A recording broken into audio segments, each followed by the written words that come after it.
I love you. Get to the roof. The cast is really important to the movie and to Michael. Mike is really responsive to them as a group of actors, and I think that elevates the film.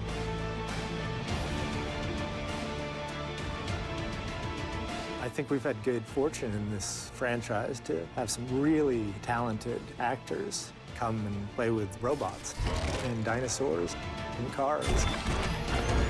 A new era has begun. Oh my God! This is not war.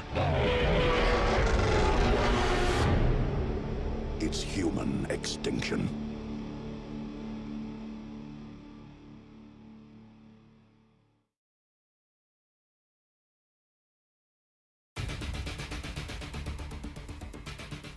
I think our cars are not just cars. They are characters in the movie. And when people see the Autobots lined up in the street, it's different than 5 cars. They are 5 characters, and they are the Autobots. So, you know, people get excited about it. They want to have their picture taken, and it's a big deal. We pull from the Hasbro library, you know, the rich list of characters that they have. And there's an infinite supply of Transformer characters. I mean, it's amazing. And the mythology is so many of them.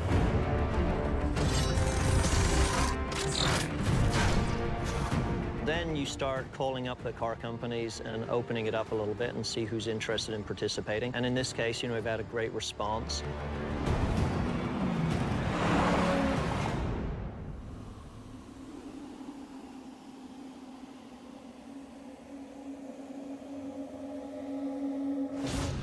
One of the things that we always try to do is give the vehicles sort of a facelift, if you will. Optimus, you know, has had some tweaks in the first 3 films, but on this movie, he got a complete overhaul with Daimler and Western Star. So he's a brand new vehicle altogether this time.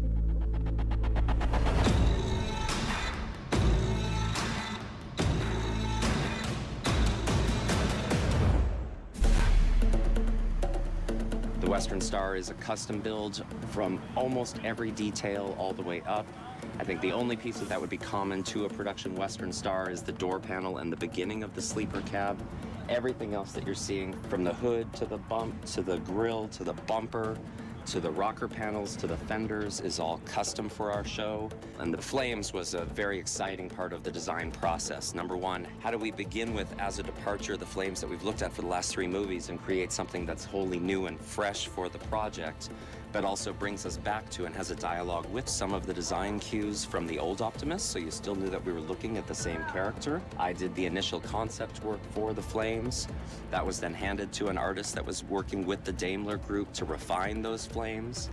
And then we worked with a painter who had laid out his first stripe job on a hot rod in 1962 and has been in paint booths painting hot rods out of Southern California ever since. But I think my favorite aspect of this truck in particular is the stance from the nose and how we were to develop in the face of the car a truck rendition of the Optimus Prime robot. The headlights are completely custom built. The hood ornament is a complete custom build. The sheet metal visor and the tightness of the windscreen just really pulls the entire vehicle together and makes it a very mean, very aggressive, but also very recognizable character for the feature.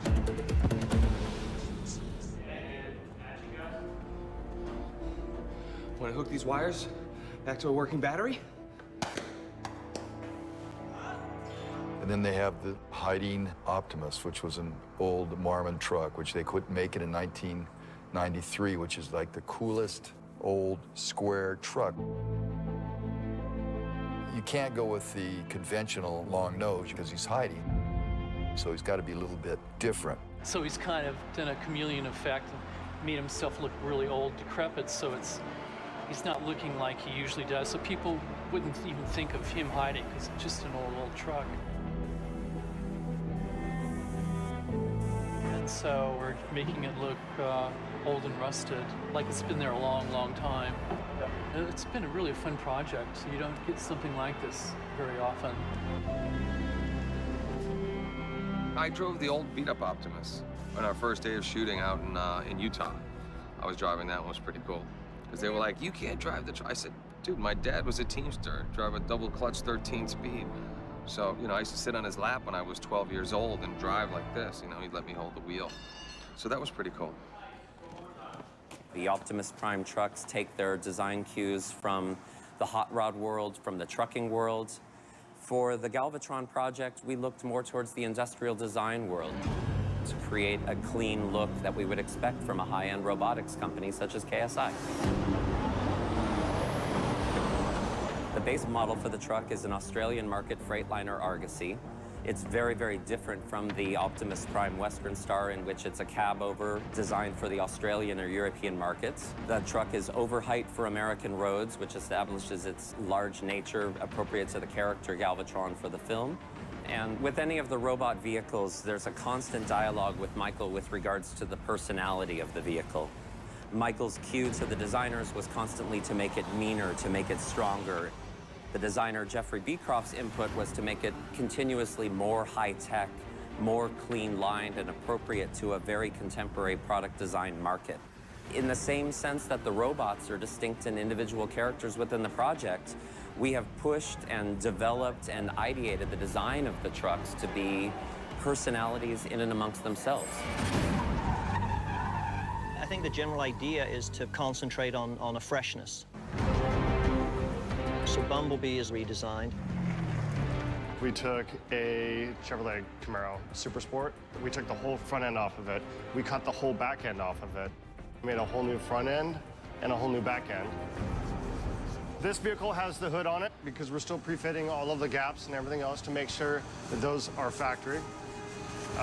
This is one of the ways that we block out when we know how far to go is they'll put a surface coat on it and then they sand through, and when all of that is gone, they know that they've reached the primer and it's smooth. So that's what he's doing now. There's a lot of effort and heart and soul that go into each of the vehicles that we make.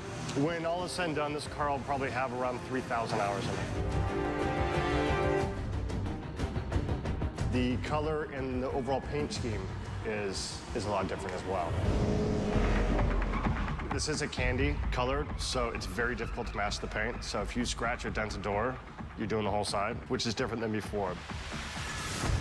Before it was a metallic, now it's a candy. It's a 3-stage, so you have your base color, your candy, and then your clear coat over the top.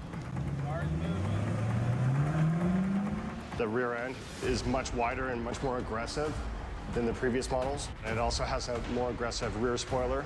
And then the front headlights are significantly different. They're much more narrow, kind of giving the vehicle more character.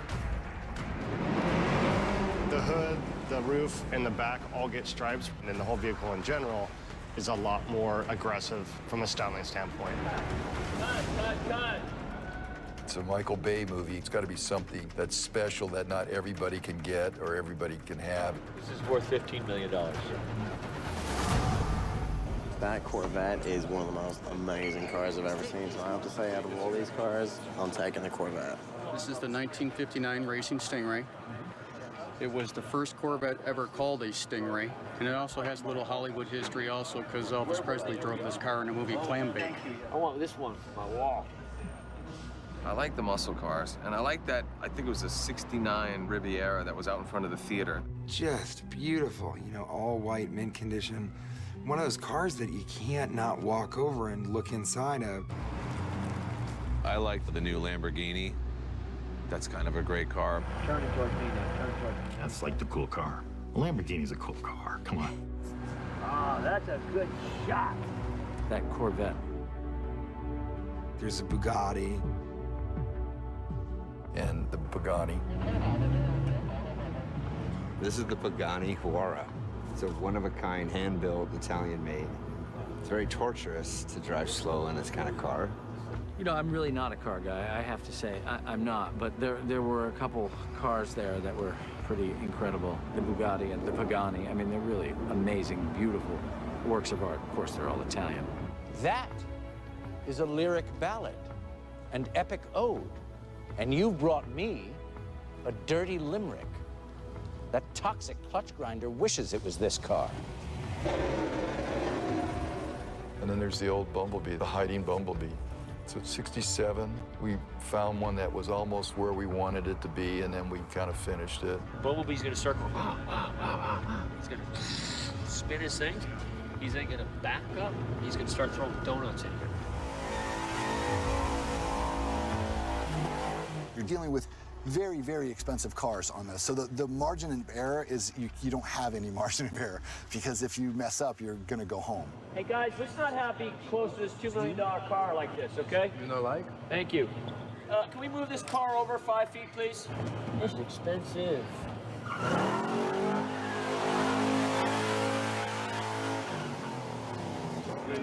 Responsible for the floor. And near some very expensive cars. That was a little intimidating. Gotta get this curtain dropped. Background slightly walking, and now should come out on the street. And run into the street, and run.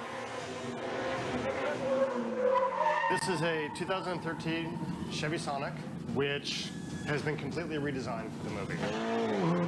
The overall look of it looks like a modified Sonic. So if a kid took a Sonic and tore it apart and put their own panels and stuff on it, that's what it looks like. We've conferred with all the stunt guys from pretty much the beginning, and we've spec'd out everything that they require, they want, they need, making sure the cars, especially the stunt cars, are as safe as humanly possible. So what you're seeing here is a fully reinforced, fully caged vehicle. You can roll this car as many times as you want to, and it won't crash. 3, 2, 1, action! Go, Jack! Get in the car, Daddy! Come on, baby, get in the car, let's go!